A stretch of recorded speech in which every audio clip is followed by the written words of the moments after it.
By the fall of 2015, Sarah Whitmore had already learned that safety in America was not something guaranteed by a nice neighborhood, a clean front porch, a good school district, or a police station only 10 minutes away.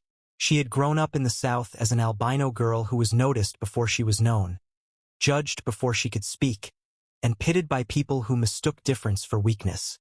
For most of her life, she had been told to be careful, to cover her skin, to protect her eyes, to ignore the whispers, to forgive the cruel jokes, and to keep going as though the world had not made her feel like a warning sign. Then she met Daniel Brooks. Daniel was steady in a way Sarah had never known. He was a software engineer in St. Louis, Missouri, the kind of man who believed problems could be understood if people were patient enough to look at them clearly. He did not treat Sarah like a tragedy or a symbol. He treated her like a woman with opinions, humor, impatience, faith, and dreams that deserved room. With Daniel, Sarah began to believe that ordinary happiness might be possible.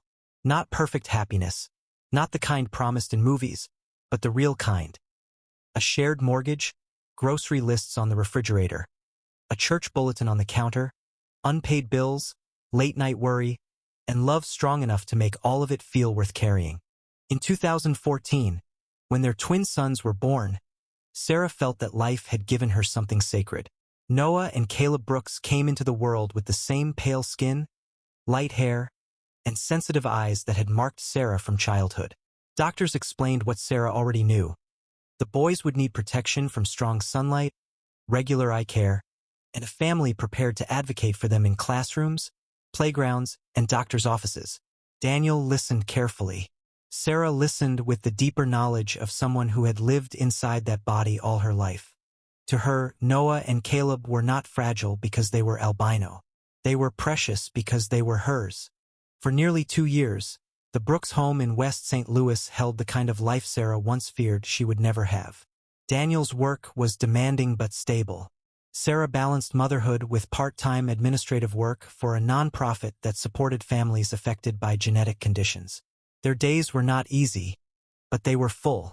Pediatric appointments, insurance forms, specialist visits, church events, neighborhood introductions, and the daily exhaustion of raising twins all became part of a rhythm that felt deeply American and deeply personal. Their life was not grand, but it was real. The person who helped them keep that rhythm was Vanessa Reed. Vanessa had come recommended through another family in the area. Her background check was clean. Her references were polished. She had experience with infants, knew basic emergency care, and presented herself as quiet, dependable, and respectful of privacy. Sarah had been cautious at first, but Daniel had believed they could not live forever in fear. Vanessa never overstepped, never asked strange questions, never gave Sarah a reason to imagine that behind her calm face there might be calculation. That trust became the wound Sarah would spend years reopening. One evening in the fall of 2015, Sarah and Daniel left Noah and Caleb in Vanessa's care and went out together for the first time in months. It was supposed to be a simple date night, the kind every parenting article encouraged exhausted couples to protect. A few hours away, dinner, a chance to remember they were husband and wife, not only mother and father. When they returned, the house had become the beginning of a nightmare. Noah and Caleb were gone. Vanessa was gone. The diaper bag was missing. Some of the boys' medical documents were missing. No clear sign of forced entry gave police an easy story to follow. No ransom call came. No neighbor gave a useful account in those first frantic hours. The woman they had trusted with their children had vanished as though she had never existed. Because Noah and Caleb were albino, investigators quickly treated the case as more dangerous than a standard parental kidnapping or nanny abduction. Sarah knew why even before any detective said it out loud. Children with rare physical traits could be targeted by traffickers, illegal adoption networks, extremist collectors of human suffering, or people driven by beliefs so twisted that even naming them felt unbearable. Sarah had heard stories throughout her life, some from advocacy groups, some from immigrant communities, some from law enforcement briefings she never wanted to understand. She had always prayed such darkness would stay far from her children. Now every fear had an address, a date, and 2 names. The investigation moved fast at first. Police searched St. Louis and surrounding counties. Alerts spread across Missouri. Vanessa's known contacts were questioned. Bus stations, airports, rideshare records, toll cameras, and border databases were reviewed. A partial lead suggested she may have moved south. Another pointed toward a possible cash withdrawal in Illinois. Weeks later, there was a blurry image from a transportation hub that might have been Vanessa, but might also have been nothing. Every possible clue came wrapped in doubt. Months became years. The case remained open, but open did not mean moving. Tips slowed. Detectives changed assignments. News stations stopped calling. Online strangers speculated, accused, prayed, forgot, and moved on. Sarah and Daniel did not move on. They became experts in a grief no parent should have to study. They learned how to speak to detectives without sounding hysterical, how to follow up without being dismissed, how to organize folders, timelines, screenshots, witness names, phone records, and every rumor too painful to ignore. Their marriage did not survive the wait. By 2019, the divorce was final. It was not hatred that ended them. It was the way pain had turned them into two people surviving in opposite directions. Daniel lived in anger.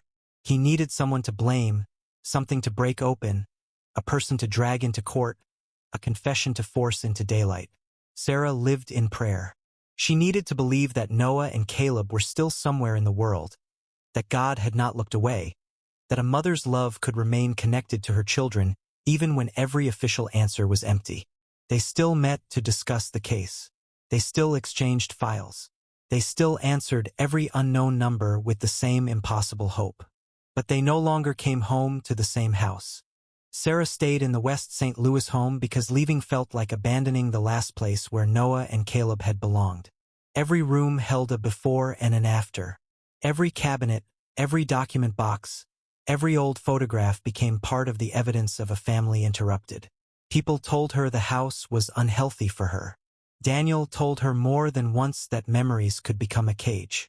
Sarah understood, but she could not make herself walk away. By 2023, 8 years had passed since the night Vanessa Reed disappeared with the twins. Sarah was 45, living alone, still known in the neighborhood as the woman whose children had vanished. Some neighbors were kind in a distant, uncomfortable way. Others avoided her, as though tragedy might be contagious. And then there was Margaret Wells, an older woman whose suspicion had hardened into open cruelty. Margaret believed Sarah brought bad luck to the block. She called the Brooks house cursed. She repeated ugly things about albinism that sounded less like ignorance and more like something inherited, polished, and preserved. That October, Margaret's harassment worsened. Notes appeared. Accusations spread. Threats became direct enough that Sarah contacted the police.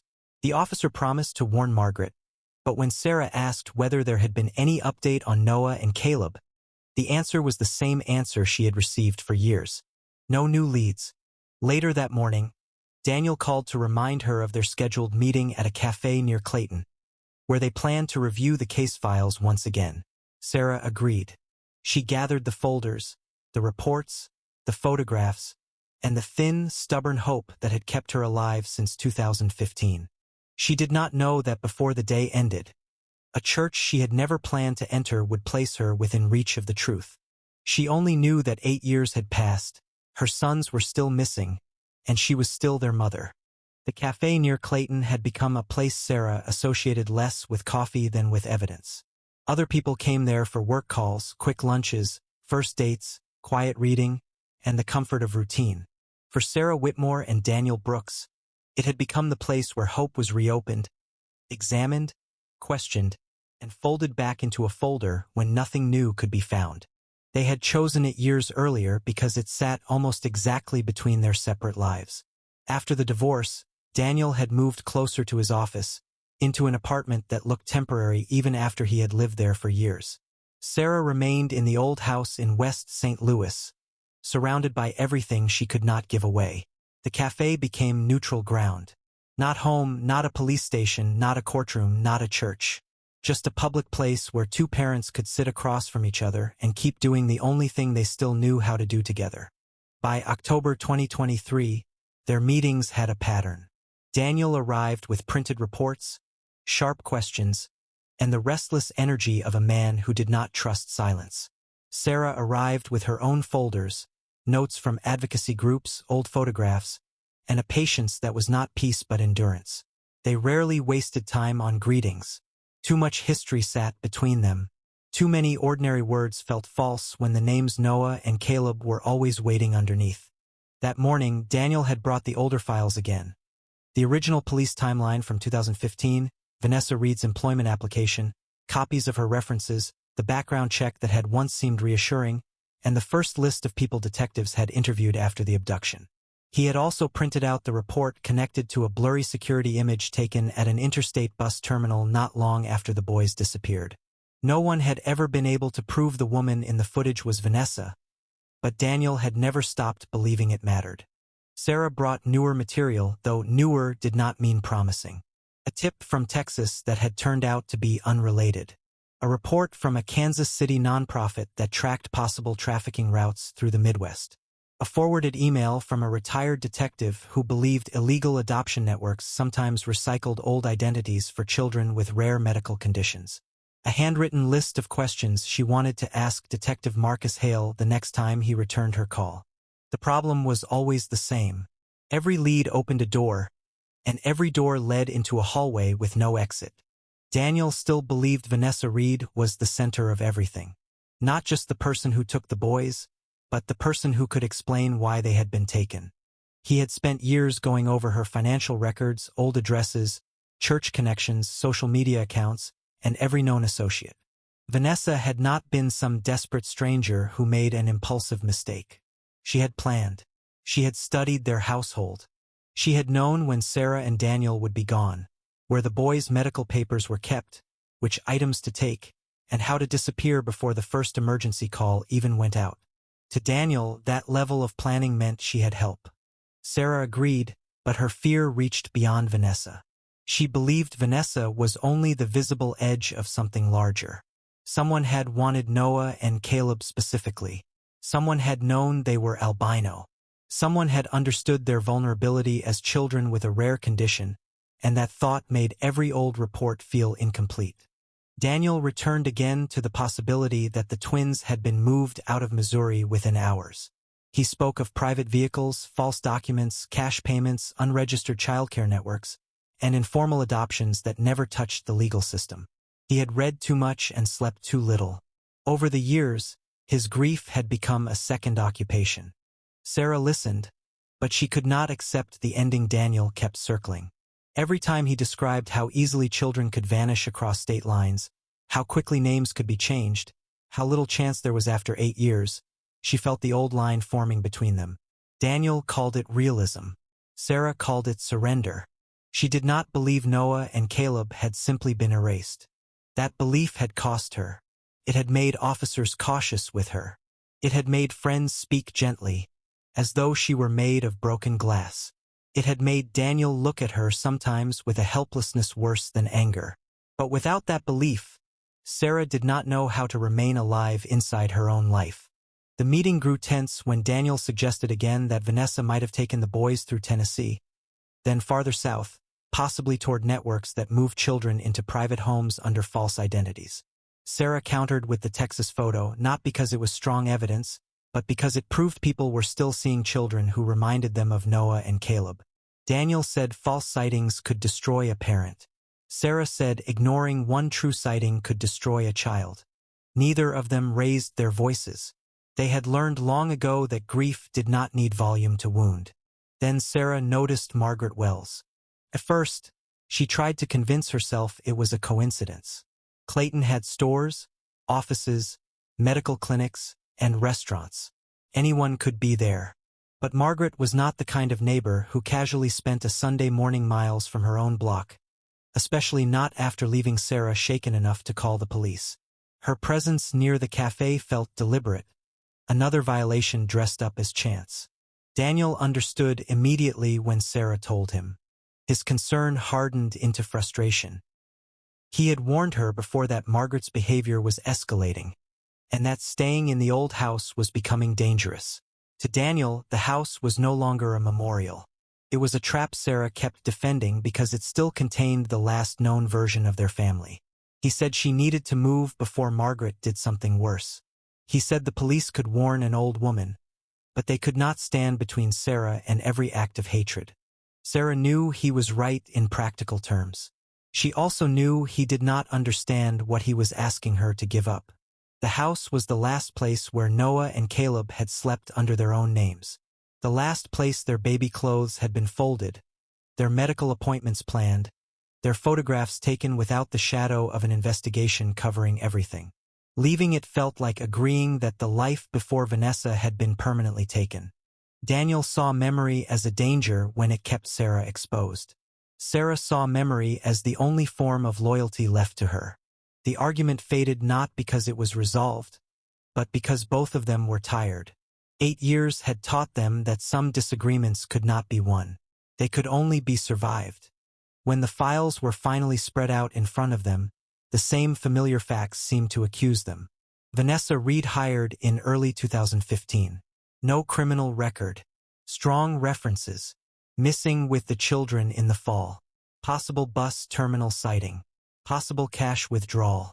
No confirmed accomplice. No ransom. No bodies. No proof the boys had left the country. No proof they had stayed in the United States. No proof they were alive. No proof they were not. Daniel looked defeated in a way Sarah rarely allowed herself to acknowledge. His anger had always made him seem active, even when he was breaking inside. But that day, in the space between one dead lead and the next, Sarah recognized the same exhaustion in him that lived in her. She had missed church that morning because of Margaret. That detail, small and ordinary, returned to her with unexpected force. Faith had not solved anything. Prayer had not brought the boys home. But without it, Sarah had no language for hope that did not sound foolish. Across the street stood St. Matthew Community Church, a place she did not usually attend but knew by reputation. It was older, larger, and more formal than her regular church, with a congregation that included many families from Clayton and nearby suburbs. Sarah suggested they go. Daniel's first reaction was hesitation. Since the boys disappeared, church had become difficult for him. He could sit through police briefings, court consultations, advocacy meetings, and interviews with reporters, but hymns and prayers made him feel accused by his own disappointment. He had once believed that faith meant protection. After Noah and Caleb were taken, that belief had not survived intact. Still, he did not refuse. Maybe he agreed because the meeting had gone nowhere. Maybe because Margaret's presence had unsettled him. Maybe because Sarah had asked in a voice that did not demand belief, only company. Or maybe because after years of speaking only through case files and pain, both of them needed 1 hour where they were not investigators of their own tragedy. They left the cafe with the documents gathered and the questions unanswered.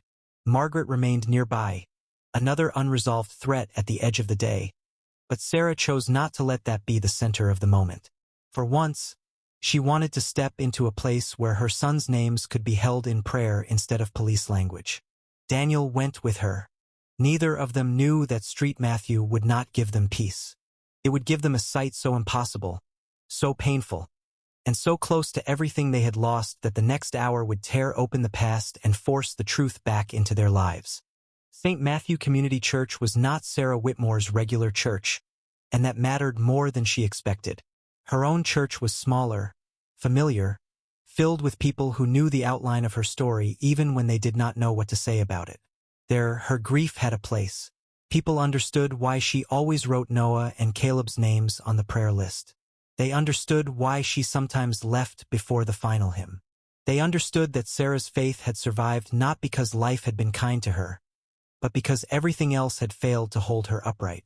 St. Matthew felt different. It belonged to a part of Clayton where people knew how to make suffering look orderly. The congregation included professionals, retirees, young families, donors, volunteers, people who arrived with polished manners and carefully maintained lives. It was the kind of church that appeared in local charity newsletters, the kind Daniel would have once admired for its organization, its committees, its outreach programs, its clean public reputation.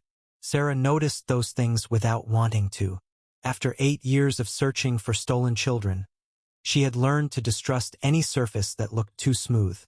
Daniel stayed beside her, quiet in a way that did not feel peaceful. Since the divorce, they had shared police stations, conference rooms, parking lots, court offices, and cafe tables. They had rarely shared worship.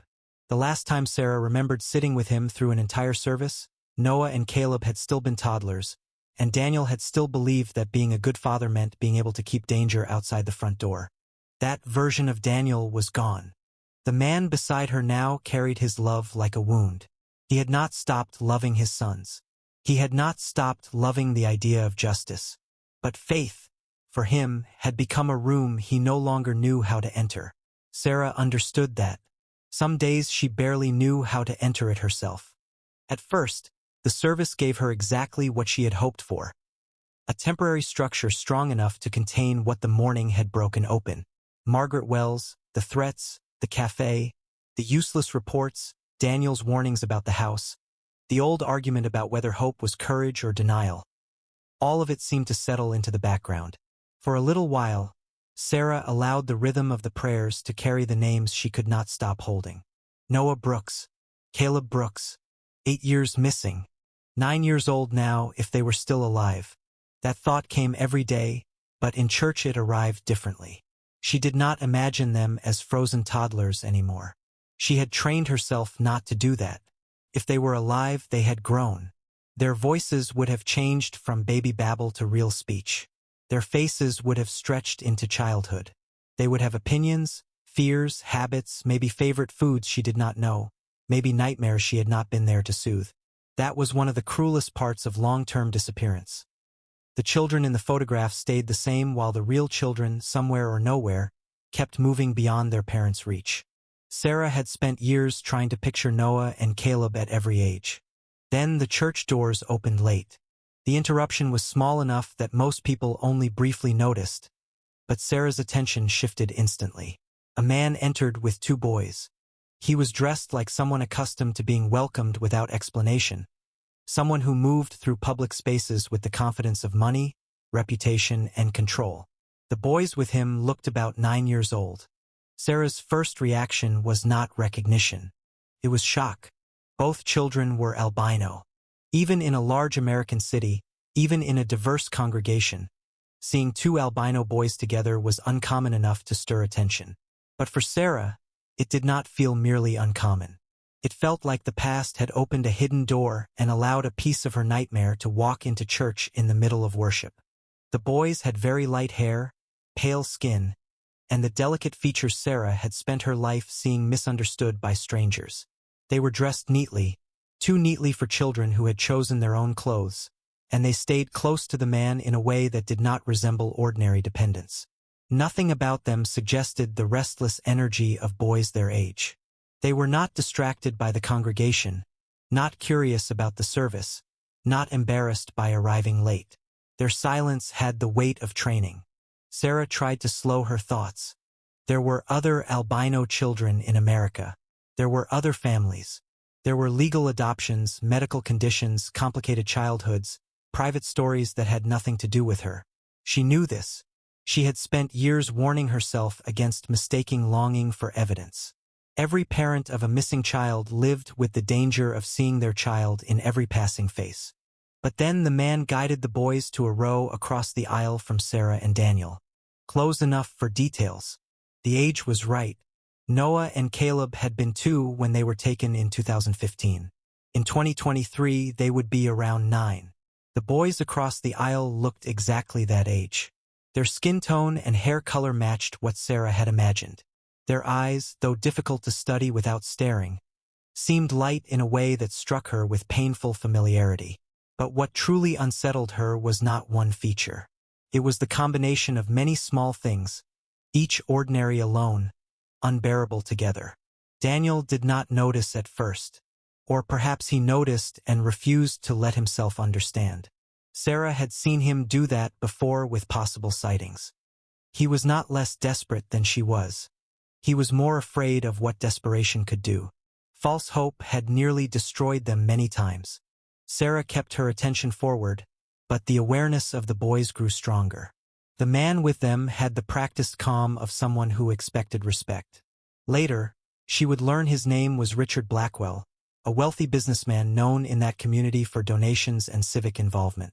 In that moment, he was only a stranger in a dark suit with two children who did not behave like children. The pastor's words continued, but they lost meaning for Sarah. Her mind returned to the old files. Rare medical condition, possible trafficking risk, illegal adoption networks, children with distinctive traits, identities changed, records forged, victims hidden in plain sight. She had read those phrases so many times they no longer sounded dramatic. They sounded administrative. That was part of the horror. Terrible things became possible once people learned to describe them in neutral language. The boys did not appear physically injured. They were not missing limbs. There was no visible sign of the kind of ritual violence Sarah had feared in the darkest years of the search. But absence of obvious harm did not equal safety. Their stillness frightened her more than bruises might have. It suggested rules, consequences, conditioning, a life organized around not attracting attention. When the congregation was invited to greet one another, Sarah knew this might be her only chance to hear their voices. The moment was common in American churches, ordinary enough to pass without suspicion. People turned to those nearby, offered brief greetings, shook hands, exchanged names, welcomed visitors. For Sarah, it became a test she had not prepared for. She approached the boys with careful warmth, not wanting to startle them, not wanting to make the man defensive, not wanting Daniel to think she had crossed from hope into obsession. She offered them a simple greeting. Neither boy answered. They did not react with shyness, annoyance, curiosity, or the awkward politeness of children taught to behave around adults. They remained blank, as if response itself had been removed from them. That emptiness chilled Sarah. She had met traumatized children before through advocacy work. She knew silence could be a shield. She also knew it could be a symptom of something far more deliberate. The man intervened immediately. His voice was polished, his explanation ready. The boys were his adopted sons, he said. They had experienced a difficult morning. They were not comfortable speaking to strangers. Everything about his manner suggested concern, but the concern did not seem directed at the children. It seemed directed at managing Sarah. Then he noticed her albinism. The change was subtle but unmistakable. His attention sharpened. Not in the way most strangers looked at Sarah, with surprise or curiosity or discomfort. His look carried calculation. It was as though he had suddenly realized she was not simply a churchgoer showing kindness to two unusual children. She was someone who might understand exactly what she was seeing. Sarah felt the danger of that realization. She kept her voice calm and did not accuse him. She did not say the names Noah and Caleb. She did not mention the missing persons case.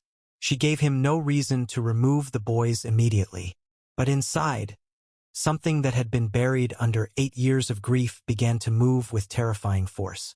Daniel saw her face when she returned to his side. He did not ask questions loudly. He knew how quickly public scenes could turn against grieving parents. Sarah gave him only the smallest pieces at first. The boy's age, their albinism, their silence, the man's reaction. Daniel's expression tightened, but disbelief still held him back. He had spent too many years guarding himself from exactly this moment. Sarah could not guard herself anymore. Across the aisle, the two boys sat under Richard Blackwell's control, quiet and unreachable. Sarah looked at them and tried not to see toddlers in footed pajamas, birthday candles, pediatric sunglasses. The last photograph taken before Vanessa Reed became a name that ruined every day after it. But the longer she watched, the more the thought became impossible to push away. If Noah and Caleb were alive, they would look something like this. If someone had renamed them, they might not answer to their own names. If they had been told their parents abandoned them, they might not recognize love when it stood a few feet away. And if Richard Blackwell was hiding something, Sarah knew one careless move could make him disappear with them before anyone believed her. By the time the service continued, Sarah no longer came to St. Matthew seeking peace. She sat beside Daniel with a terrible new hope growing inside her, one that felt almost too dangerous to survive. The boys across the aisle might have been strangers. They might have been victims of another story. But they might also have been Noah and Caleb. And for the first time in 8 years, Sarah was close enough to find out. The service continued, but Sarah Whitmore was no longer inside it in any meaningful way. The prayers, the scripture reading, the pastor's steady voice, the quiet responses from the congregation. All of it became distant, as if the world had placed a wall of glass between her and everyone else.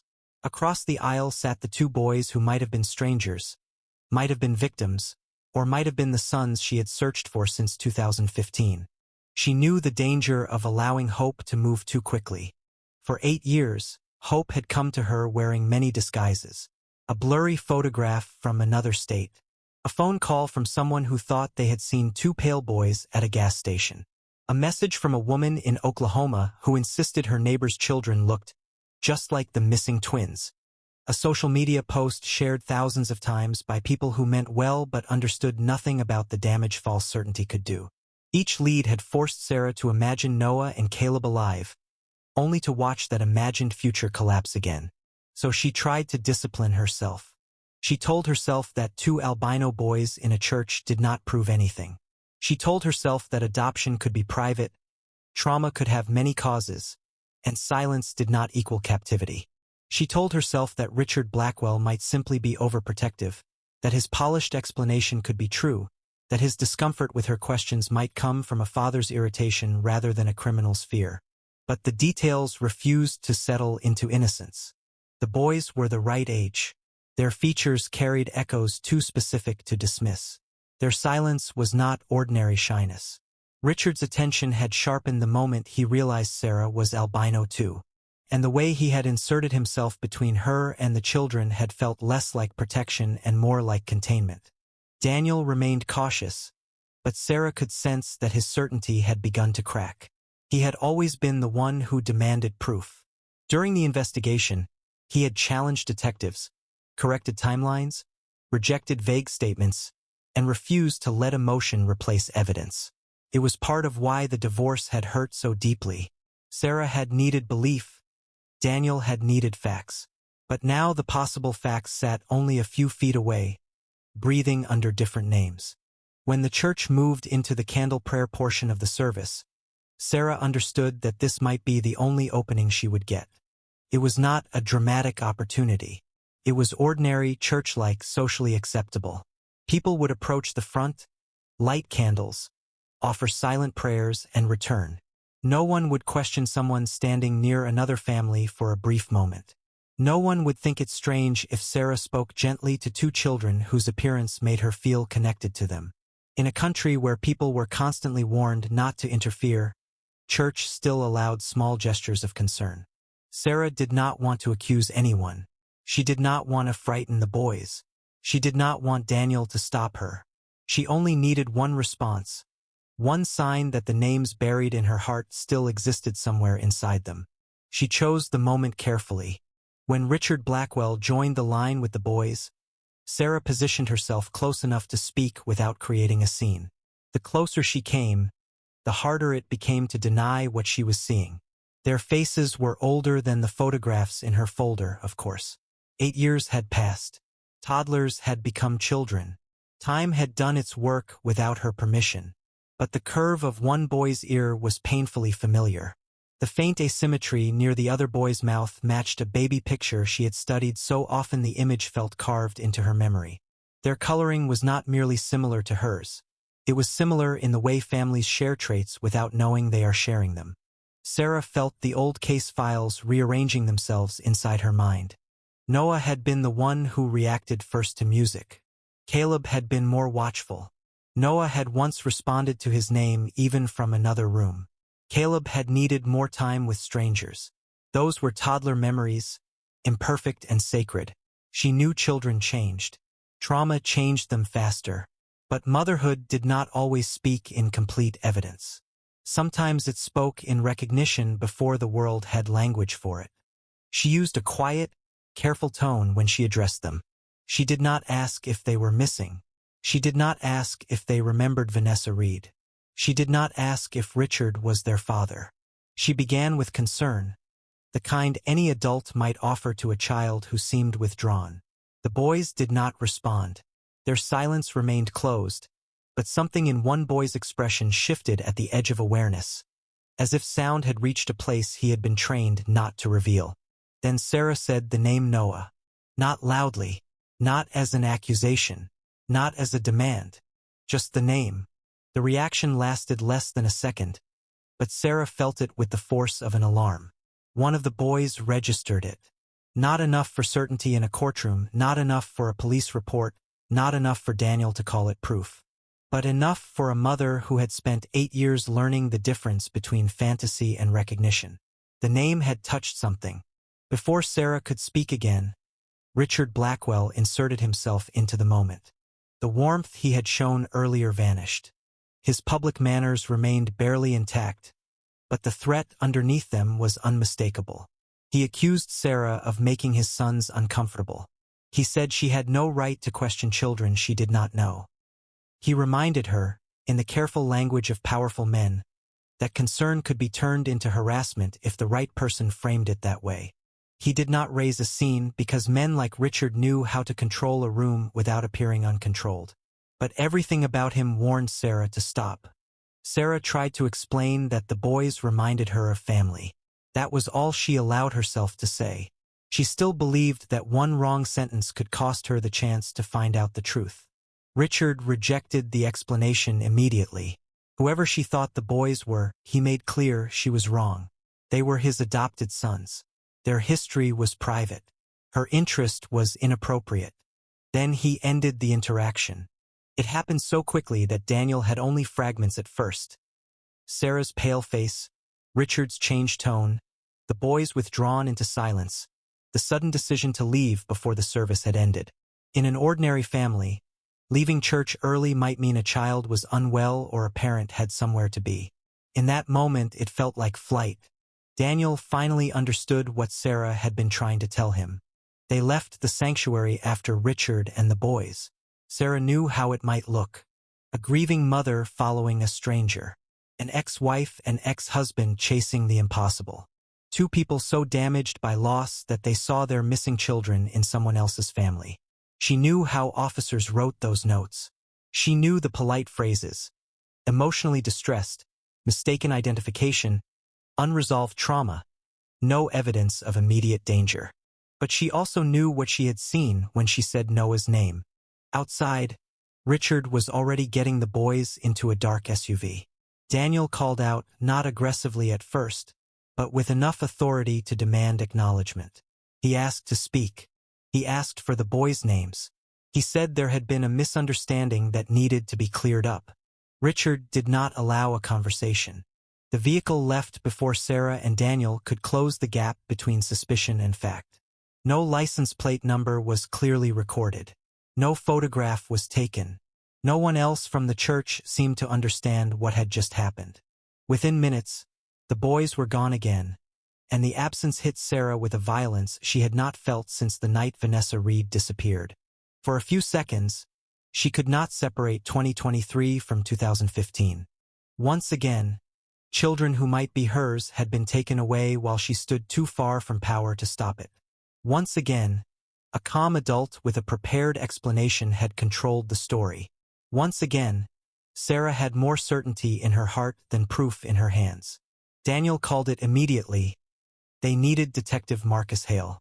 Sarah agreed, though she already feared the response. Hale had worked the case long enough to care, but also long enough to become careful. Detectives who handled missing children learned to protect themselves from desperate parents' instincts. They had heard too many mistaken sightings, too many miracle claims, too many leads that began with certainty and ended in apology.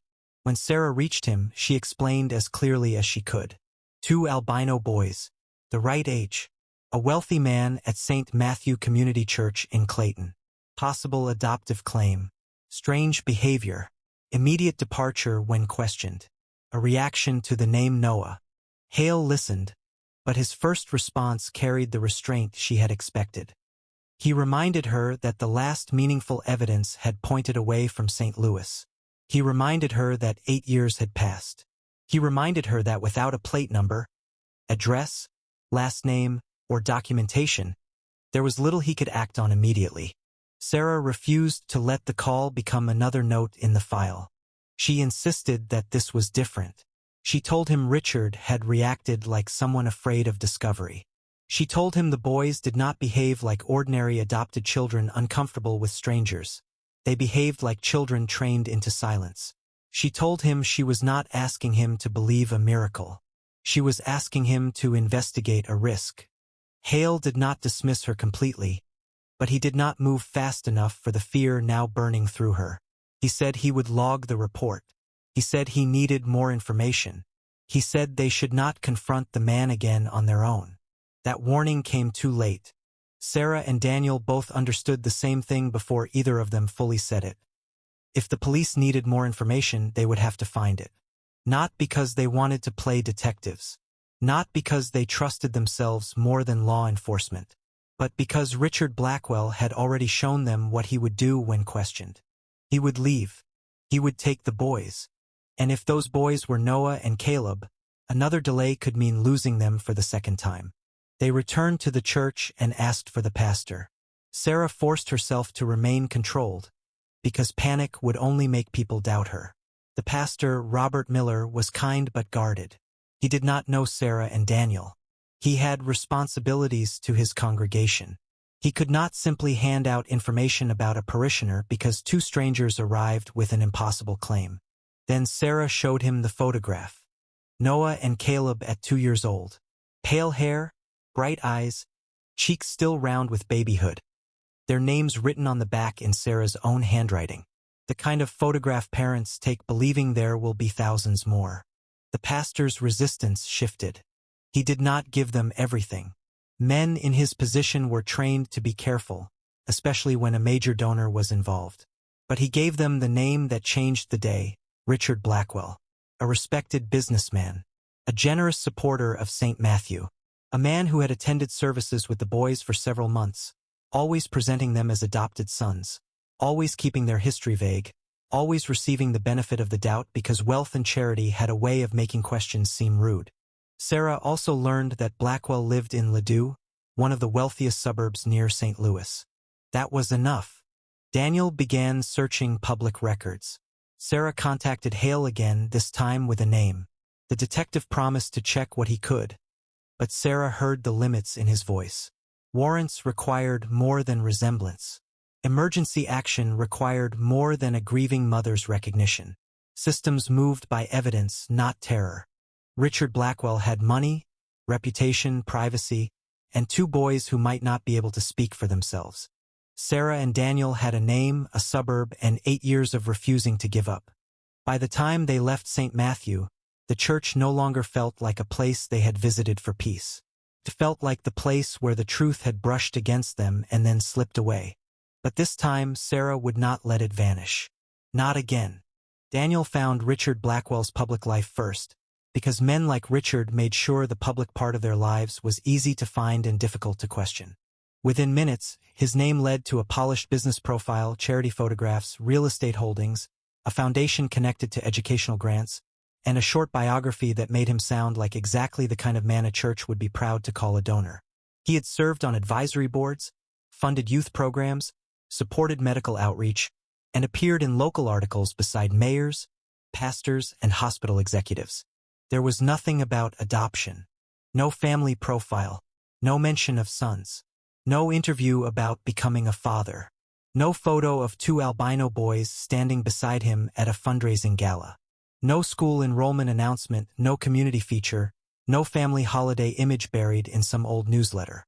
For an ordinary private citizen, that absence might have meant nothing. For a man who used public generosity as armor, it meant something to Sarah. Richard Blackwell knew how to display what benefited him. If the boys were truly his adopted sons, why were they invisible everywhere except under his control? Daniel kept searching while Sarah tried to hold the pieces of the day in order. St. Matthew Community Church. Richard arriving late. The boys' silence. The way one of them reacted when she said Noah's name. The pastor's hesitation. The address tied to one of Richard's business registrations in Ladue. Detective Marcus Hale's cautious promise to look into it. Every fact felt urgent, but none of it yet formed the kind of proof that could force the system to move as fast as fear demanded. Daniel wanted to wait for Hale. Sarah knew that was the reasonable choice. She also knew reason had failed them more than once. In 2015, everyone had told them to let investigators work. They had listened. Vanessa Reed had still vanished. In the years after, they had been told to be patient, to avoid chasing rumors, to understand the limits of evidence. They had tried. 8 years had passed. If Richard Blackwell realized Sarah had learned his name, he could move the boys before police finished checking records. Daniel did not say that possibility aloud at first, but Sarah could feel him arriving at it. His search for Richard had turned from background curiosity into tactical urgency. Business addresses, property records, court databases, charity filings, old news mentions. He moved through information the way he had once moved through case files, looking for the loose thread that might unravel the lie. The Ladue address appeared in connection with a limited liability company tied to Blackwell's real estate investments. It was not listed as a family home in any obvious way, but it matched the kind of privacy a wealthy man could purchase. Large property, controlled access, minimal public detail. Daniel said they should send it to Hale and stay back. Sarah said Hale already had enough to begin looking, but not enough to stop Richard today. They both understood what she meant. Going there was reckless, could damage their credibility, could make them look unstable. It could give Richard the chance to accuse them of harassment, stalking, or trespassing. It could also be the only way to know whether the boys were still there. Daniel had always feared Sarah's hope would lead her into danger. That day, his own fear of losing the boys again became stronger than his fear of being wrong. They drove toward Ladue with the address pulled up, Detective Hale's number ready, and no real plan beyond seeing enough to justify emergency action. Sarah did not mistake that for courage. It was desperation sharpened into purpose. Parents of missing children did not always get clean choices. Sometimes they were forced to choose between obedience to procedure and the possibility that procedure would arrive too late. The neighborhood confirmed what the internet had suggested. Richard Blackwell lived in a world designed to keep questions outside. Wealth in that part of St. Louis did not need to announce itself loudly. It created distance, privacy, silence, and enough respectability that people rarely asked why a man wanted so much of all three. Sarah and Daniel kept away from the main entrance at first. They were not there to confront him without cause. They only needed to see whether the boys were present, whether Richard appeared calm or preparing to leave, whether anything suggested the church encounter had triggered a change. The answer came too quickly. A second expensive vehicle arrived at the property not long after they found a position where part of the front drive was visible from beyond the boundary. Richard Blackwell appeared still dressed as he had been at church, his public composure intact but his timing wrong. One of the boys was with him. Only one. Sarah felt the absence of the other twin like a warning. The man who arrived was later identified as Owen Carter, though at that moment Sarah knew him only as a stranger carrying himself like someone hired to complete an unpleasant job without asking too many questions. He did not resemble a doctor, a social worker, a relative, or a family friend arriving for Sunday dinner. He looked like an intermediary, someone paid to move things from one place to another and not discuss what those things were. The exchange between Richard and Owen was too low to hear clearly at first, but its meaning became harder to deny with each passing second. The boy was not being comforted. He was being transferred. Richard's attention stayed divided between the driveway, the house, and the road, as though he expected someone to appear. Owen seemed uneasy, not because he cared about the child, but because the situation felt unstable. A folder or envelope changed hands. The boy remained silent. Sarah understood then that if she waited for the perfect proof, she might watch one of her sons disappear into another car. She stepped out from where she and Daniel had been watching before Daniel could stop her. The moment she made herself visible, the private world Richard Blackwell had built around the boys broke open. She called out to him, not as a polite churchgoer now, not as a woman asking for a name, but as a mother who had run out of sanctioned ways to ask for the truth. Richard recognized her immediately. His reaction answered more than his words ever could. Anger came first because anger was useful. He accused her of trespassing. He told her she had followed him from church.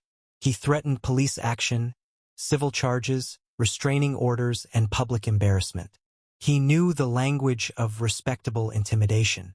A wealthy man did not need to shout to remind people that systems often believed him first. Sarah did not argue about property lines. She did not defend every choice that had brought her there. She kept the focus on the child. She said the boy might be her son. She said 2 children had been abducted from St. Louis in 2015. She said Richard needed to prove who those boys were. Richard called the claim delusional. Owen Carter changed everything by becoming afraid. At first, he tried to stay outside the conflict, the way men in hidden transactions often do when a situation turns dangerous. But when Sarah named a missing child case and Daniel began calling Detective Hale, Owen's confidence collapsed. He understood risk faster than Richard did. A grieving mother could be dismissed. An ex-husband could be threatened. But police attention tied to a transfer of a child was another matter. Owen said the arrangement was off. Richard tried to regain control, but the balance had shifted. Daniel, speaking to Hale with a steadiness Sarah would later barely remember, gave the address, Richard's name, Owen's presence, the vehicle description, and the fact that one of the boys from the church appeared to be in the process of being handed over. This time, Hale did not treat the call as another possible sighting. This time, the words active transfer of a minor changed everything. The boy heard the name Caleb. Daniel said it while explaining the case, not loudly, not even directly to the child. But the name entered the air, and the boy's stillness changed. It was not a full recognition. It was not the reunion Sarah had imagined across thousands of sleepless nights. It was a small fracture in the blankness, the faintest sign that something buried had responded. Sarah saw it. Daniel saw it too. For the first time that day, the impossible hope moved from Sarah's heart into Daniel's face. Richard saw it and panicked. He insisted again that the boys were his legally adopted children.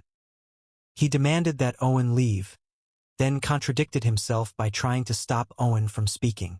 The more he talked, the less he sounded like a father protecting his family, and the more he sounded like a man protecting an operation. His threats became faster, less polished.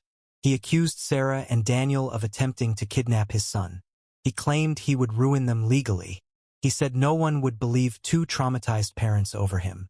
Then the first police units arrived. Their arrival did not feel like rescue at first. It felt like the thin line between truth and another cover-up. If the officers accepted Richard's version too quickly, Sarah and Daniel could be removed, the boy could be hidden, and the second child could vanish before anyone searched the house. Sarah knew how power worked in America when money stood beside a clean reputation. She knew how easily concern from someone like her could be reframed as instability. But Detective Hale arrived soon after the first patrol cars, and that changed the weight of the moment. Hale knew the Brooks case. He knew Vanessa Reed's name. He knew Sarah's history, Daniel's persistence, and the years of false leads that had made everyone cautious. Yet he also knew when a scene no longer fit an innocent explanation. A wealthy man with 2 undocumented albino boys. A sudden departure from church after questioning. A transfer to a third party at a private residence. Panicked intermediary. No immediate production of verifiable adoption records. Hale did not allow Richard to control the narrative. He separated the adults. He directed officers to keep Owen from leaving. He requested identification, guardianship documents, medical records, and confirmation of the second child's location. Richard objected, invoking lawyers and rights and reputation. Hale did not ignore those things, but he did not let them become a shield. The safety of the children came first. The boy from the driveway remained silent through all of it. Sarah wanted to reach him with everything she had lost and everything she still carried. But she understood that the moment was bigger than her longing. If he was Caleb, he had been through years she did not yet understand. If he was Noah, the same was true. If he was neither, he was still a child trapped inside something monstrous. Either way, he needed protection more than recognition. Then Hale asked a simple question that Richard could not answer cleanly. Where was the other boy? Richard hesitated. That hesitation was enough for Hale to order officers toward the house. For 8 years, Sarah had imagined the moment when the search would change. She had imagined a phone call, a hospital, an airport, a courtroom, a child's voice on the other end of a line. She had never imagined standing outside a rich man's home in Ladue while police moved past expensive respectability toward whatever truth had been hidden inside. Daniel stayed near her, no longer the ex-husband who doubted, no longer only the grieving father who demanded facts. In that moment, they were what they had been before everything broke. Noah and Caleb's parents. The system was finally moving, and this time, Richard Blackwell could not simply drive away. Detective Marcus Hale had spent enough years in law enforcement to know that innocence usually had a rhythm. Innocent people were afraid when police arrived, angry when accused, confused when misunderstood, but their stories tended to move toward clarity. Richard Blackwell's story moved in the opposite direction. Every answer created a new question. Every explanation required an exception. Every claim of fatherhood depended on paperwork he could not immediately produce, agencies no one could verify, and private arrangements he insisted were legal but refused to describe in detail. At first, Richard relied on reputation. He reminded Hale that he was known in St. Louis charitable circles. He named board members, attorneys, donors, and public officials who had shaken his hand at fundraisers. He spoke of youth programs he had funded, medical initiatives he had supported, and church projects that would not exist without his money. His defense was not built around the boys. It was built around the assumption that a man like him could not possibly be what Sarah and Daniel feared he was. Hale did not argue with his reputation.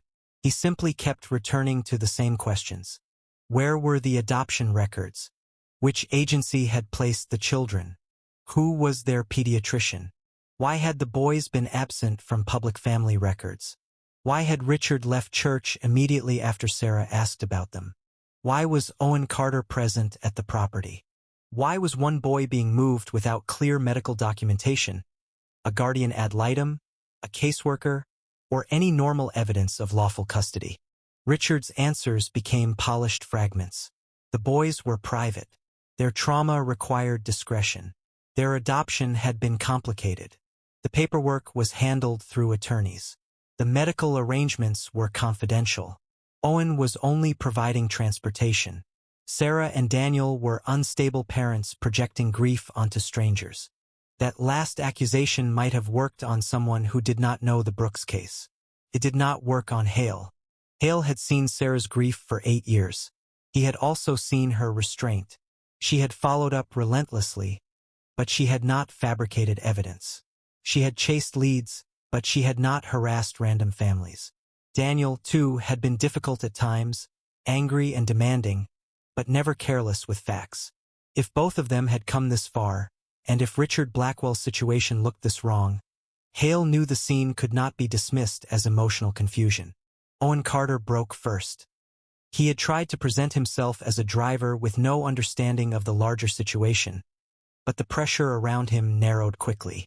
His story changed from transportation for a medical appointment to private transfer arranged by Mr. Blackwell, then to delivery connected to a facility near the riverfront.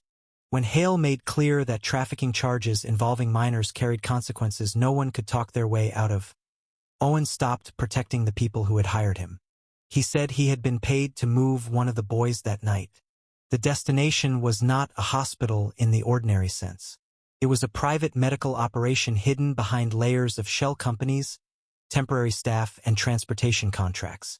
Children were moved through safe houses and private residences until the network decided where they were most valuable. Some were placed through illegal adoption channels. Some were used by wealthy clients who wanted children without legal scrutiny. Some, especially children with rare genetic traits or medical conditions, were routed into more dangerous hands. Hale asked for the name behind the network. Owen gave him Victor Shaw. The name meant nothing to Sarah at first, but Hale's reaction made clear it mattered. Victor Shaw was not a public philanthropist like Richard Blackwell. He was the kind of man who lived behind businesses that never used his real face. freight companies, medical consulting firms, private security contracts, international charitable fronts. Nothing direct, nothing clean, nothing easy to prosecute without someone inside the system finally speaking. Richard tried to silence Owen with legal threats, but the situation had moved beyond intimidation. Once Owen admitted there was a planned transfer, the case was no longer about a mother's suspicion. It was about child trafficking, illegal custody, forged documents, and possible organized crime. The presence of two albino boys inside Richard Blackwell's private residence turned every previous explanation into evidence of concealment. Then the officers found the second boy. For 8 years, Sarah had imagined finding Noah and Caleb together. In every dream, they knew her.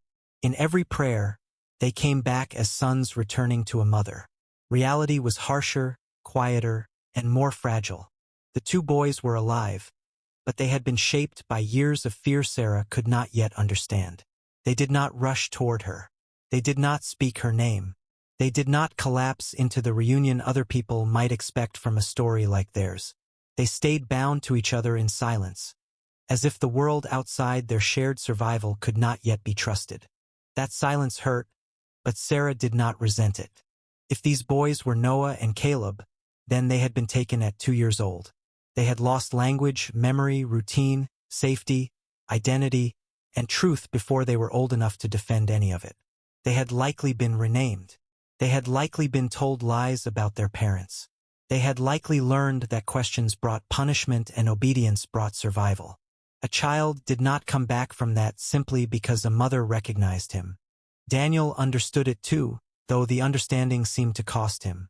His anger, which had driven him for years, now had nowhere simple to go. Vanessa Reed had taken the boys, but she was not there. Richard Blackwell had hidden them, but he was only one part of a larger network. Victor Shaw remained beyond reach. The harm was not one act by one monster. It was a chain of choices made by people who treated children as property and silence as profit. Richard finally stopped denying the center of it. Under the weight of Owen's statement, the missing paperwork, and the second child's discovery, he admitted that the boys had not come to him through a legal adoption. He claimed he had been told they were unclaimed children, moved through private channels after being abandoned. He insisted he had not known their real identities at first. But Hale pressed him and the story weakened. Richard had received the boys through a contact connected to Vanessa Reed. He knew they had been taken from St. Louis years earlier. He knew they were twins. He knew they were albino. He knew their records had been altered. He had kept them hidden because their rarity made them valuable in the trafficking network. Not only to people driven by superstition, but also to wealthy buyers who wanted children who could be controlled, isolated, and moved without ordinary systems noticing.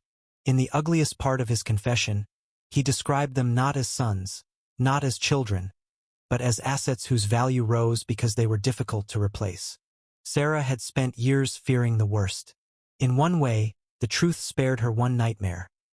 Noah and Caleb had not lost their arms, had not been mutilated for body parts, had not suffered the exact form of violence she had once imagined in her darkest hours. But relief could not exist cleanly beside what had happened. Their bodies were whole, yet their childhood had been stolen. Their names had been buried. Their memories had been manipulated. Their fear had been managed like a system. The medical records found in Richard's files made the horror more precise. The boys had been examined by private doctors who did not report inconsistencies. They had been given sedatives at different points under questionable justifications. Their schooling had been informal, controlled, and undocumented. Their contact with outsiders had been limited. Church appearances had not been about faith. They had been part of Richard's performance of respectability, a way to make the boys seem like protected adopted children under the care of a generous man. That detail struck Sarah with particular pain. Richard had brought them into a house of worship not to heal them, but to hide them in plain sight. He had counted on people being too polite to ask questions, too impressed by his donations to doubt him, too uncomfortable with difference to look closely. For months, he had walked into Street Matthew with 2 missing children, and the world had accepted the story his money told. A child welfare specialist arrived before the boys were moved from the property. The specialist warned Sarah and Daniel that there would be strict procedures: emergency protective custody, medical evaluation, trauma assessment, forensic interviews conducted by trained professionals, DNA confirmation, no immediate assumption that reunion meant placement, no emotional pressure on the children, no sudden return to the old house simply because the truth seemed obvious to the parents. Sarah accepted every condition. She would have accepted 1,000 more if it meant the boys were safe. Daniel asked about their names. The specialist explained that if the children had been living under false names for years, forcing their birth names too quickly could distress them. Identity would have to be restored carefully. Trust would have to be rebuilt without demanding recognition. Even love, real love, had to move at the pace trauma allowed. That was when Sarah truly understood the shape of the road ahead. Finding Noah and Caleb was not the ending. It was the first honest day after 8 stolen years. Hale ordered the property secured and began coordinating with federal authorities. The case had crossed into territory far larger than one local abduction. The FBI would need to be involved. Child trafficking units would need access to Richard's records. Financial crimes investigators would follow the money. Victor Shaw's network would have to be traced through transportation contracts, medical fronts, offshore accounts, and every person who had looked away for profit. Owen's statement became the first door. Richard's confession became the second. Vanessa Reed's name, dormant for years, became active again. For Sarah, all of that mattered, but only through the boys. Justice was necessary. Prosecution was necessary. The network had to be destroyed. Other children might still be trapped inside it. But the center of her world had narrowed to 2 silent 9-year-olds, who might not yet know that the people standing nearby had never stopped searching for them. When the boys were brought near each other, their connection was unmistakable. Whatever names they had been given, whatever lies they had been told, they still knew each other as home. That bond had survived what adults had done to them. Sarah saw in it the first proof of something no trafficker had managed to sell. Not memory, perhaps, not trust yet, but love. Daniel, who had spent years demanding facts, finally had one that could not be filed away as uncertain. 2 boys had been found in Richard Blackwell's house. Their ages matched. Their traits matched. Their history was false. Their path connected back to Vanessa Reed. DNA would still have to speak, but the truth had already begun breaking through every lie built around them. As police prepared to transport Richard, Owen, the children, and key evidence into formal procedure, Sarah felt the impossible weight of the day settle into something steadier. The nightmare was not over. Victor Shaw remained free. Vanessa remained missing. The boys remained deeply traumatized. The family Sarah once knew could not simply be restored by one discovery. But the search had changed forever. For 8 years, Noah and Caleb had existed in official records as missing children. Now they were living children under protection. And for Sarah Whitmore, that difference was the first miracle she could finally hold without apology. Margaret Wells was the last person Sarah Whitmore expected to see near Richard Blackwell's property. All day, Margaret had existed at the edge of Sarah's fear like an old cruelty refusing to stay in its proper place. In the morning, she had been the neighbor who turned prejudice into threats. At the cafe, she had become the proof that harassment could travel beyond a property line. By the time police surrounded Richard Blackwell's world in Ladue, Sarah had almost forgotten her. The boys, Richard, Owen Carter, Detective Hale, Victor Shaw, Vanessa Reed, emergency custody, DNA testing, federal investigators, those were the names and facts now crowding every corner of her mind. Then Margaret appeared again. For one sharp moment, Sarah believed the woman had come to finish what she had started that morning. To accuse, to gawk, to feed on catastrophe, to turn Sarah's private devastation into neighborhood gossip. Margaret had followed her across St. Louis once already. It was not hard to believe she had followed her again, carried by the same poisonous suspicion that had made her call Sarah's home cursed.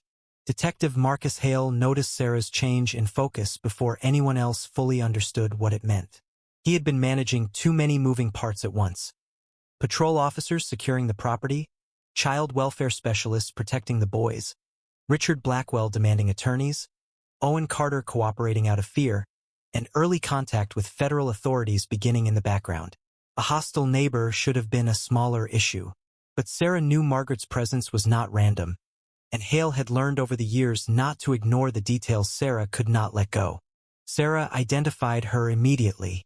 Margaret Wells, the neighbor who had been harassing her, the woman who had left cruel notes, the woman who had repeated ugly myths about albinism as if ignorance were an inheritance she had a right to preserve, the woman who had followed her to Clayton that morning, the woman who should not have been anywhere near Ladue unless she had followed Sarah and Daniel there too. When Hale questioned her, Margaret's defiance did not last. She did not arrive with the same harsh certainty Sarah had seen so many times across the fence, in the street, near the old Brooks house. That certainty had cracked. The version of Margaret standing before police was smaller. Shaken by what she had overheard and by the sight of the consequences she could no longer explain away. For years, she had treated Sarah as a bad omen, a strange woman marked by something dark. Now she had heard enough to understand that the real darkness had not come from Sarah at all. It had come from people who knew how to hide behind money, paperwork, and silence. Margaret admitted she had followed Sarah. At first, the confession stayed close to the present day. She said she had seen Sarah leave after calling the police. She had wanted to know where Sarah was going. She had convinced herself she was protecting the neighborhood, watching someone she believed brought trouble. She had seen Sarah meet Daniel near Clayton. She had stayed close enough to notice them go into Street Matthew. Later, when everything escalated, she had followed at a distance, no longer certain what she believed but unable to stop herself from knowing more. Hale pressed her on the harassment. Margaret did not deny it. She admitted the notes. She admitted the threats. She admitted calling the Brooks house cursed. She admitted using words she now seemed ashamed to repeat in front of police. What she could not do, at least not at first, was explain why she had believed any of it so deeply. Then the deeper truth began to come out. Margaret had grown up with stories about people who looked like Sarah. Not medical facts, not human stories, superstitions, warnings, family teachings passed down as though cruelty became truth if enough generations repeated it. She had been told albino people were unnatural, dangerous, connected to misfortune, touched by something spiritually wrong. In a modern American suburb with churches, schools, hospitals, and internet access all around her, she had still carried those old lies into old age. She had seen Sarah through those lies. Every time Sarah left the house with sunglasses and covered skin, Margaret had not seen a woman protecting herself from light sensitivity. She had seen difference and called it threat. Every time police came to update Sarah about the missing boys, Margaret had not seen a grieving mother. She had seen trouble. Every prayer request, every missing poster, every anniversary vigil became, in Margaret's mind, proof that something was wrong with Sarah rather than proof that something had been done to her. Sarah listened without offering comfort. She had no duty to make Margaret's shame easier to bear.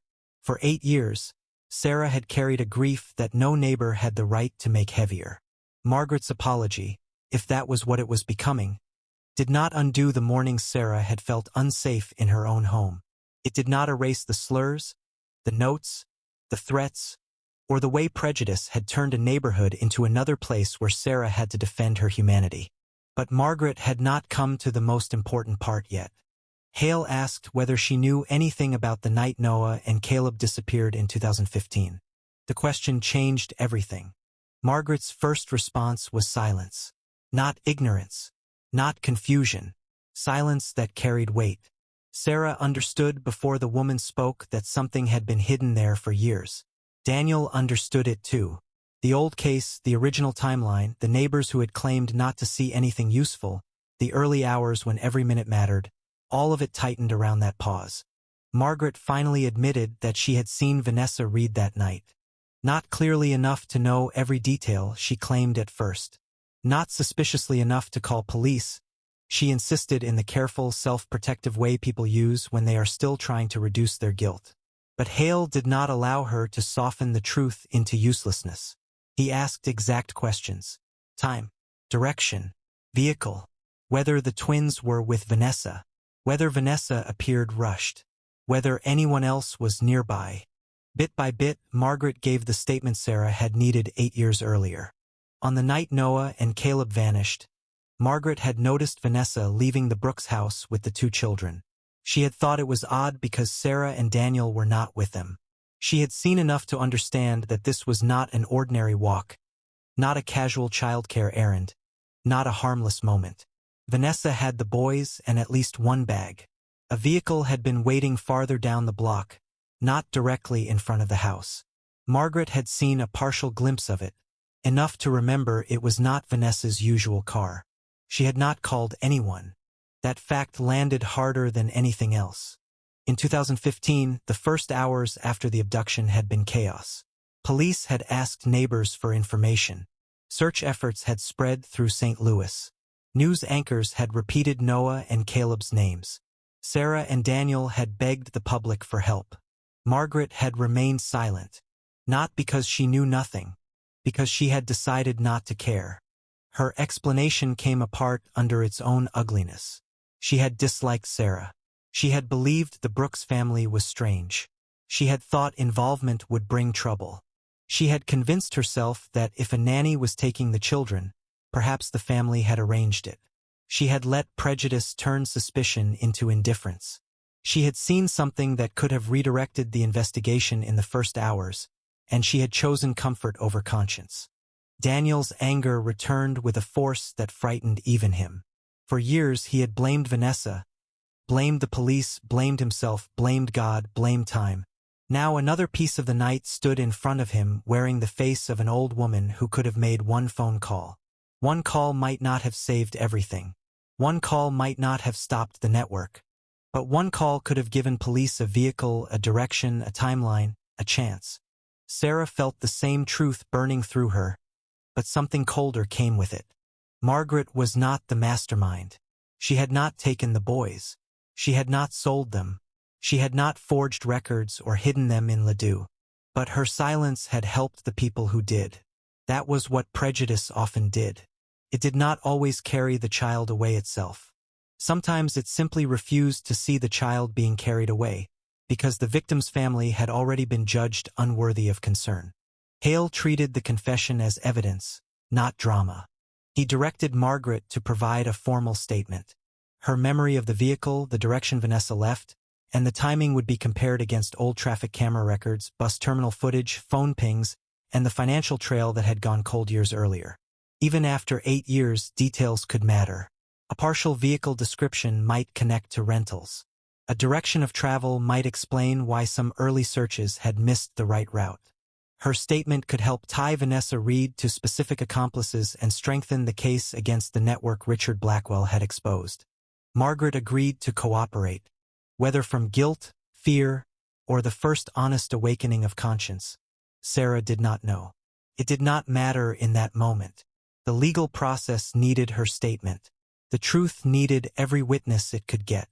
If Margaret had spent 8 years hiding behind ignorance, she would now have to sit under fluorescent police station lights and say, clearly and officially, what she had chosen not to say when Noah and Caleb were still newly missing. Sarah did not forgive her. Not there. Not that day. Maybe not ever in the way people like to imagine forgiveness in uplifting stories. Real forgiveness was not a performance demanded from the wounded to comfort the guilty. Sarah understood the moral weight of mercy, but she also understood justice. Margaret's remorse could be real and still not erase consequences. Her shame could be sincere and still arrive 8 years late. But Sarah did recognize something important. The day had revealed more than a trafficking network. It had revealed the layers of silence that allow harm to survive. Richard Blackwell's silence had been purchased by money. Owen Carter's silence had been purchased by fear and payment. Vanessa Reed's silence had been disappearance. Margaret Wells's silence had been built from prejudice. Different motives, same result. 2 children lost inside a world where too many adults had chosen not to see them as fully human. Daniel, too, seemed changed by that realization. His anger remained, but it no longer had one simple target. The truth was larger than revenge. It would require investigators, prosecutors, social workers, therapists, federal agents, judges, advocates, and time. It would require patience Daniel had never wanted to need. It would require him to fight without letting rage become the only language his sons heard when they returned. For Sarah and Daniel, the next chapter became clearer and heavier at the same time. The boys needed protection before reunion. DNA testing would confirm what Sarah already felt in her soul. Child psychologists would have to move carefully. Legal custody would have to be restored through proper channels. Vanessa Reed would have to be found. Victor Shaw's network would have to be dismantled. Richard Blackwell's polished life would have to be stripped down to evidence. Owen's cooperation would have to be tested against records. Margaret's old silence would have to become a formal sworn statement. Nothing about it would be quick. But for the first time since 2015, the past was no longer a locked room. It had witnesses. It had names. It had a route. It had the beginning of accountability. As officers prepared to take Margaret in for questioning, Sarah allowed herself to face the fact that the woman who had tormented her might now help confirm what happened on the worst night of her life. The thought was painful, almost unbearable, but it also carried a hard kind of truth. Sometimes the path to justice did not come through pure people. Sometimes it came through the guilty finally telling the truth because the cost of lying had become too great. Sarah did not need Margaret to become good. She needed her to stop being silent. That was enough for the night. Daniel remained beside Sarah as the investigation widened around them. The distance that divorce had built between them did not disappear, but something shifted. They were no longer two broken people arguing over whether hope was dangerous. Hope had led them to St. Matthew. Suspicion had led them to Ladue. Truth had forced Margaret to speak. And somewhere nearby, under the protection of people trained to move slowly and carefully, two boys who might still be learning their own names were alive. Noah and Caleb were not yet home, but the lies that had kept them away were finally beginning to fall. The DNA results arrived with the kind of finality that no prayer, no instinct, no photograph, and no mother's certainty could legally provide. For 8 years, Sarah Whitmore had known her sons were somewhere beyond the silence. She had known it in ways that people could not enter into reports. She had known it during anniversaries when the world expected her grief to become quieter. She had known it when detectives spoke carefully, when friends changed the subject, when Daniel tried to prepare her for the possibility that the truth might never come. She had known it because motherhood, once broken open by loss, did not stop reaching simply because the world ran out of answers. But the state of Missouri needed proof. The courts needed proof. Child Protective Services needed proof. Federal investigators needed proof. The prosecutors building cases against Richard Blackwell, Owen Carter, and eventually Victor Shaw needed proof. And now the proof existed in black and white language that could not be threatened, bribed, dismissed, or explained away. The two boys found at Richard Blackwell's property were Noah Brooks and Caleb Brooks.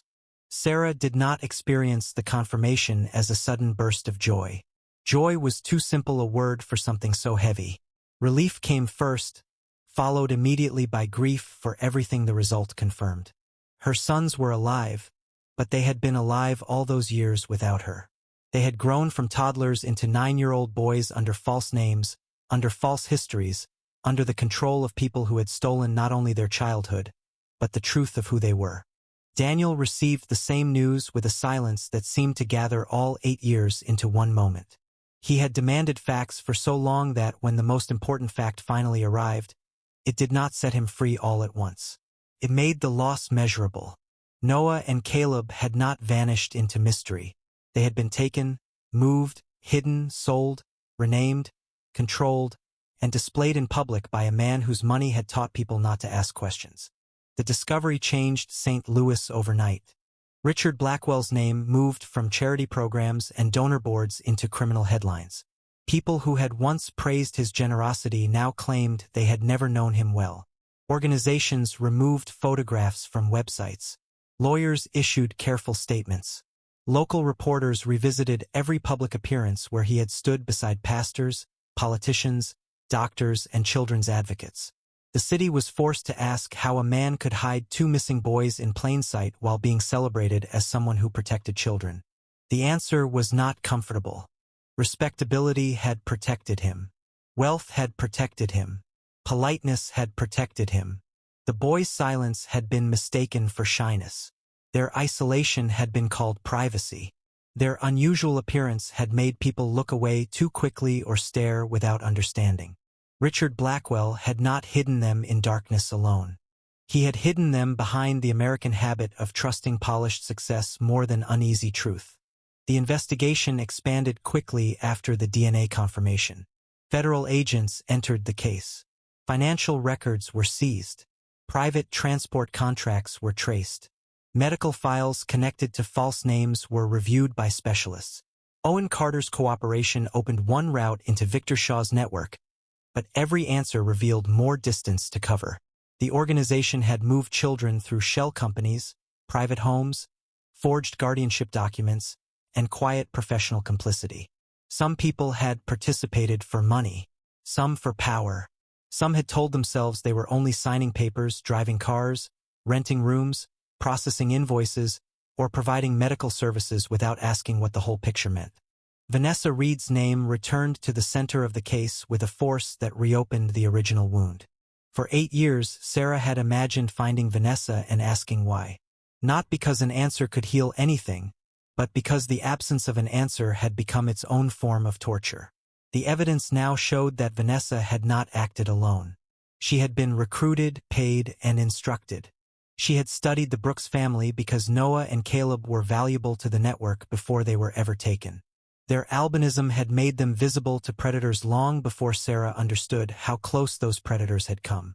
Margaret Wells's statement became a critical piece of the early timeline. Her memory of the night Vanessa left with the boys helped investigators connect old camera footage, a vehicle rental under a false identity, and a route that led out of St. Louis before the first public alert had fully spread. Margaret's silence could not be undone, but it could no longer hide. In the formal record, her prejudice stood beside her failure to act. She had not kidnapped Noah and Caleb, but she had seen enough to raise the alarm and had chosen not to. That truth became part of the story, not as a side note, but as a warning. For Sarah, the public case mattered, but the private reality mattered more. Noah and Caleb did not come home immediately. That was one of the hardest truths for people outside the family to understand. Strangers who followed the news wanted a reunion scene they could believe in. A mother and father rushing toward their sons, the boys remembering everything, the family restored by tears and applause. But real trauma did not obey the emotional needs of an audience. Noah and Caleb had spent most of their lives inside lies. Their nervous systems had learned caution. Their memories were fragmented. Their names felt both familiar and frightening. Sarah and Daniel were biologically their parents, but to the boys, they were also strangers carrying enormous expectations. The professionals were careful, and Sarah learned to be grateful for that carefulness. The boys were placed under protective supervision while medical and psychological evaluations continued. Meetings with Sarah and Daniel were structured, quiet, and guided by trauma specialists. No one forced hugs. No one demanded words like mom or dad. No one insisted the boys look at old photographs before they were ready. Their birth names were reintroduced gently, alongside the false names they had been given, so identity could become a bridge instead of another shock. Sarah had imagined many things during the years of searching, but she had never imagined having to earn the trust of her own children from the beginning. She did not complain. She did not rush them. She came when asked, left when advised, answered questions when they appeared, and accepted silence when silence was all the boys could offer. She learned what foods they tolerated, what sounds unsettled them, what routines helped them feel safer, and what topics closed them down. She learned that love after trauma was not proven by intensity. It was proven by patience. Daniel had to learn that too. His anger did not disappear after the DNA results. In some ways, it sharpened. Now he knew exactly what had been done and exactly who had benefited. But he also understood that Noah and Caleb could not be brought back into a home ruled by rage, even righteous rage. His sons needed safety more than fury. They needed steadiness more than revenge. They needed a father who could fight for justice in court and still become calm enough to sit through a therapy session without making their fear worse. So Daniel changed the shape of his grief. He worked with investigators. He met with prosecutors. He helped reconstruct timelines. But when he was with the boys, he learned to let quiet be enough. The man who had once believed every problem required a direct attack began to understand that healing required a different kind of strength. Sometimes the strongest thing a parent could do was not demand recognition, not demand gratitude, not demand the lost years back, but simply remain present until a child began to believe presence did not always lead to harm. Sarah and Daniel also had to face what their own relationship had become. The divorce did not vanish because the boys were found. Legal papers and years of separation did not dissolve in one miraculous week. They had hurt each other in grief. They had misunderstood each other's survival methods. They had lived separate lives built around the same wound. But the discovery of Noah and Caleb gave them a shared purpose larger than their history as ex-spouses.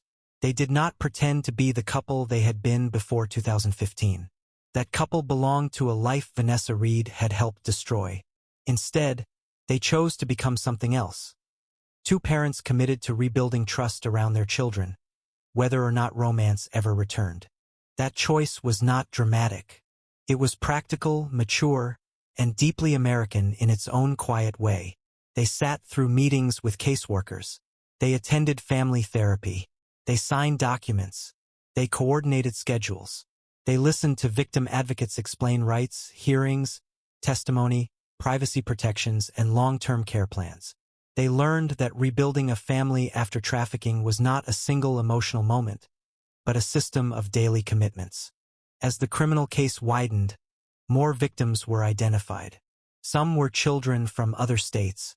Some had been moved through the same private transport network. Some were still missing.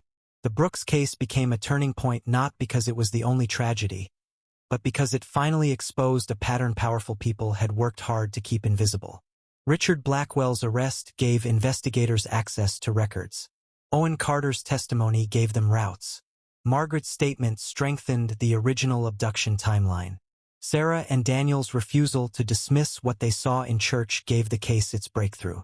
Weeks later, Sarah returned to the old house in West St. Louis with a different understanding of what home meant. For years, she had believed the house mattered because it was the last place Noah and Caleb had belonged. Now she understood that a house could hold memory, but it could not do the healing by itself. The boys might never feel safe there. They might need a new place, a neutral place, a home not built around the night they were taken. Sarah began to accept that leaving the old house would not mean abandoning her sons. It might mean making room for the people they had become. Margaret Wells moved away before winter. Before she left, she sent Sarah a handwritten letter. It was not long. It did not ask for friendship. It did not claim that one apology could repair 8 years of harm. Margaret admitted that she had spent too much of her life confusing fear with faith and prejudice with truth. She wrote that she had seen Sarah as a symbol instead of a person, and that because of that, she had failed 2 children when her voice might have mattered. Sarah read the letter once, then placed it with the case documents. She did not know if she forgave Margaret. She did know that the letter belonged to the truth. It was evidence of another kind. Evidence that people could be taught lies so deeply that they mistook cruelty for caution, and evidence that even late remorse could still serve justice if it finally chose honesty. By the end of 2023, Noah and Caleb had begun responding more consistently to their names. Not always, not easily, not like children in a movie running toward a perfect ending. But sometimes one of them would hear Sarah say Noah and not retreat into silence. Sometimes Caleb would accept Daniel's presence without fear. Sometimes the brothers would allow old photographs to remain on a table instead of turning away from them. Small moments became milestones no headline could capture. Sarah stopped waiting for life to return to what it had been. That life was gone. Her sons were not toddlers anymore. Daniel was not the same husband. She was not the same woman. The family that had existed before Vanessa Reed could not be restored exactly, because time did not return what it took. But something new could be built from truth, protection, therapy, patience, and love that did not demand a deadline. On the first Sunday after the boys were allowed a brief supervised visit outside clinical settings, Sarah did not ask them to attend church.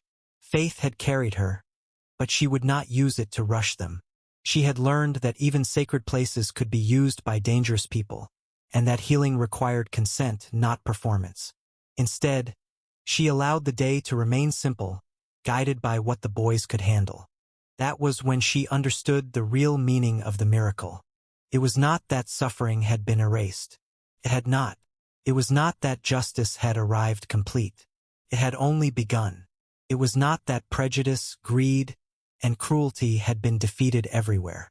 They had merely been exposed in one place by one family's refusal to stop looking. The miracle was that truth had survived beneath every lie. Noah and Caleb had survived. Their bond had survived. Sarah's hope had survived. Daniel's love, though buried under rage, had survived. Even the community around them, shaken by what it had failed to see, was given a chance to become more honest. Sarah often thought back to that Sunday at St. Matthew. If she had ignored the feeling in her chest, if Daniel had dismissed her again, if the pastor had refused to speak, if Hale had taken one more day, if Margaret had remained silent, Richard Blackwell might have moved the boys beyond reach. The difference between tragedy and rescue had been painfully thin.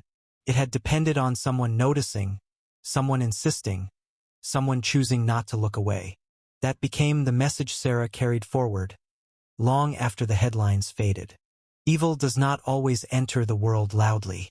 Sometimes it comes with references, donations, paperwork, polite language, and a reputation no one wants to question.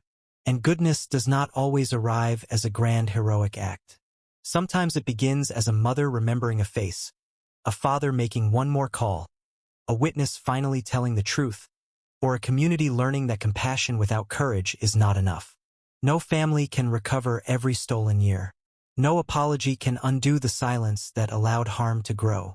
But as Sarah learned through Noah and Caleb, love does not need the past to be untouched in order to begin again.